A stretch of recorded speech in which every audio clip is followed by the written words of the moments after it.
K H Patil cricket league season 2 ಇದ್ರ ಬಗ್ಗೆ ನಿಮಗೆಲ್ಲ ಗೊತ್ತಾಗಿರುತ್ತೆ. ಕೆಲವರು ನೋಡಿರ್ತೀರಿ, ಕೆಲವರು ಕೇಳಿರ್ತೀರಿ, ಕೆಲವರು ಚರ್ಚೆ ಮಾಡ್ತಾ ಇರ್ತೀರಿ. ಆದರೆ ನಾವು ಹೊರಗಡೆ ಆಟ ಚೆನ್ನಾಗಿ ನಡೀತಾ ಇದೆಯಾ ಅಂತ ನಾವು ಪ್ರಶ್ನೆ ಮಾಡ್ಕೊಳ್ಬೋದು, ಅಥವಾ ನಡೀತಾ ಇಲ್ವಾ ಅಥವಾ ಇನ್ನೊಂದು ಪ್ರಶ್ನೆ ಮಾಡ್ಕೊಳ್ಬೋದು. ಆದರೆ ಈ ಆಟವನ್ನು ಯಾರು ಹೇಗೆ ಆಡ್ತಾ ಇದ್ದಾರೆ, ಅಂದರೆ ಬೌಲಿಂಗ್ ಮಾಡ್ತಾ ಇದ್ರದ್ದು ಹೇಗಿದೆ, ಬ್ಯಾಟಿಂಗ್ ಮಾಡ್ತಾ ಇದ್ದರೆ ಅವ್ರು ಹೇಗೆ ಮಾಡ್ತಾ ಇದ್ದಾರೆ, ಇದೆಲ್ಲದರ ಬಗ್ಗೆ ನಿರ್ಣಾಯಕತ್ವ ಅನಿಸ್ಕೊಂಡಿರುವಂಥವ್ರು, ಅಂಪೈರ್ ಆಗಿರುವಂಥವ್ರು 3 ಜನ ನಮ್ಮ ಜೊತೆಗಿದ್ದಾರೆ. ಮೊದಲಿಗೆ ಅವ್ರು ನೋಡೋಣ. ಹಾಸನದಿಂದ ಶ್ರೇಯಸ್ ಅಂತಿದ್ದಾರೆ, ಹಾಗೆ ನಮ್ಮ ಧಾರವಾಡ ಭಾಗದಿಂದ ರಾಹುಲ್ ಮತ್ತು ಅಜಯ್ ರವರಿದ್ದಾರೆ. ಈ 3 ಜನ ಇವರೇ ಮೇನ್ ಅಂಪೈರ್, ಇವರೇ ಥರ್ಡ್ ಅಂಪೈರ್, ಒಟ್ಟಾರೆ ನಿರ್ಣಾಯಕದ ಸ್ಥಾನವನ್ನು ಅವ್ರು ಪಡೆದುಕೊಂಡಿದ್ದಾರೆ.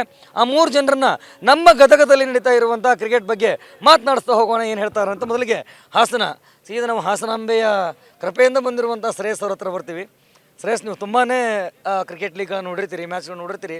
ಆದರೆ ಗದಗದಲ್ಲಿ ನಡೀತಾ ಇರುವಂತಹ ನಮ್ಮ K H Patil cricket league season 2 ಏನಿದೆ, ಇದು ನಿಮಗೆ ನಿಮ್ಮ ಅನುಭವಕ್ಕೆ ಇದ್ರ ಬಗ್ಗೆ ಹೇಳೋದಾದ್ರೆ ಏನು ಹೇಳ್ತಿರ್ತಾವೆ? ನಮ್ಮ ಸೈಡೆಲ್ಲ ಆದರೆ ಜಾಸ್ತಿ ಸಾಫ್ಟ್ ಬಾಲ್ ಯೂಸ್ ಮಾಡ್ತೀವಿ, ಮತ್ತು ಹೆಚ್ಚು ಕಮ್ಮಿ 3ರಿಂದ 4 ದಿವಸ ಇರುತ್ತೆ. ದಾವಣಗೆರೆ ಎಲ್ಲ ನೋಡಿದ್ರೆ ನೀವು 7 ದಿವಸ ನಡೆಯುತ್ತೆ. ಇದು 21 ದಿವಸ ನಡೆಸ್ತಾ ಇರೋದು ಒಂದು ಹಬ್ಬ ಅಂತಲೇ ಹೇಳ್ಬೋದು ಗದಗ್ಗೆ ಅವ್ರ ಜನತೆಗೆ. ಮತ್ತು ಈ ಒಂದು 20 ಟೀಮ್ಗಳಿದೆ.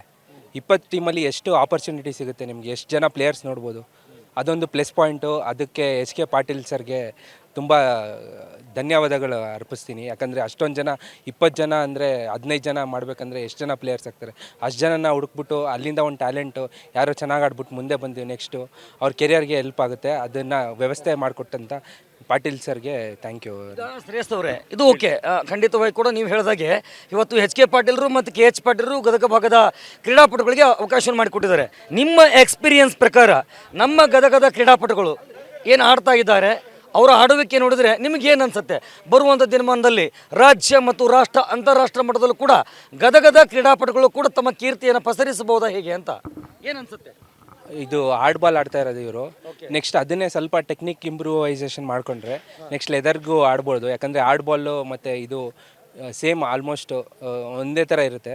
ಅಂದರೆ ಬಾಲ್ ಬರೋದಿಲ್ಲ, ಜಸ್ಟ್ ಸ್ವಲ್ಪ ಟೆಕ್ನಿಕ್ ಮೇಲೆ ವರ್ಕ್ ಮಾಡಿದ್ರೆ ನೆಕ್ಸ್ಟ್ ಲೆದರ್ ಆಡ್ಬೋದು. ನೆಕ್ಸ್ಟ್ ಅದೇ ಹೋಗ್ತಾ ಹೈಯರ್ ಲೆವೆಲ್ ತೊಗೊಂಡೋಗ್ಬೋದು ಸರ್. ಎಸ್, ಈ ಆಟದಿಂದ ಕೆ ಎಚ್ ಪಾಟೀಲ್ರಿಗಾಗಿರಲಿ, ಎಚ್ ಕೆ ಪಾಟೀಲ್ರಿಗಾಗಿರಲಿ, ಒಟ್ಟಾರೆ K H Patil cricket league season 2 ಏನಿದೆ ಅವರಿಗೆ ಶ್ರೇಯಸ್ ಬರೋದು. ಆದರೆ ಶ್ರೇಯಸ್ ಅವರೇ ಇಲ್ಲಿರೋದ್ರಿಂದ ಬಹುಶಃ ಇದು ನೀಟಾಗಿ ನಡೆಯುತ್ತೆ ಅಂತ ನಮ್ಗನ್ಸುತ್ತೆ. ಕೊನೆಯದಾಗಿ ಇದ್ರ ಬಗ್ಗೆ ತಾವೇನು ಹೇಳಕ್ಕೆ ಇಷ್ಟಪಡ್ತೀರಿ ಅಂತ? ಒಳ್ಳೆ ಟೂರ್ನಮೆಂಟ್ ಆರ್ಗನೈಸ್ ಮಾಡಿದ್ದಾರೆ. ಇದನ್ನು ಎಲ್ಲ ಪ್ಲೇಯರ್ಸು ಉಪಯೋಗಿಸ್ಕೊಂಡು ಅವರು ಪ್ರತಿಭೆ ತೋರಿಸ್ಬೇಕಂತ ಕೋರ್ಕೋತೀನಿ ಅಷ್ಟೇ. ಎಸ್, ಪ್ರತಿನಿತ್ಯವೂ ಕೂಡ ನಡೀತಾ ಇರುವಂತಹ ಪಂದ್ಯಾವಳಿಗಳ ಬಗ್ಗೆ ಧಾರವಾಡದಿಂದ ಆಗಮಿಸಿರುವಂತಹ ಅಜಯ್ ಮತ್ತು ರಾಹುಲ್ ಅವರ ಜೊತೆಗೆ ಶ್ರೇಯಸ್ ಅವರು ಕೂಡ ಮುಖ್ಯ ಪಾತ್ರವನ್ನು ವಹಿಸ್ತಾ ನಿರ್ಣಾಯಕತ್ವ ನೀಡುತ್ತಾ ಬರ್ತಾ ಇದ್ದಾರೆ. ಶ್ರೇಯಸ್ ಅವರಾದಿಯಾಗಿ 3 ಜನರು ಕೂಡ ಶ್ರೇಯಸ್ಸು ಸಿಗಲಿ ಗದಗದ ನೆಲದಲ್ಲಿ ಅಂತ ಹೇಳ್ತಾ ಕ್ಯಾಮ್ರಾ ಪರ್ಸನ್ ತುಳಸಿ ಜೊತೆ ಆನಂದ್ ಸ್ವಾಮಿ Viraktamath, rise of news Gadag.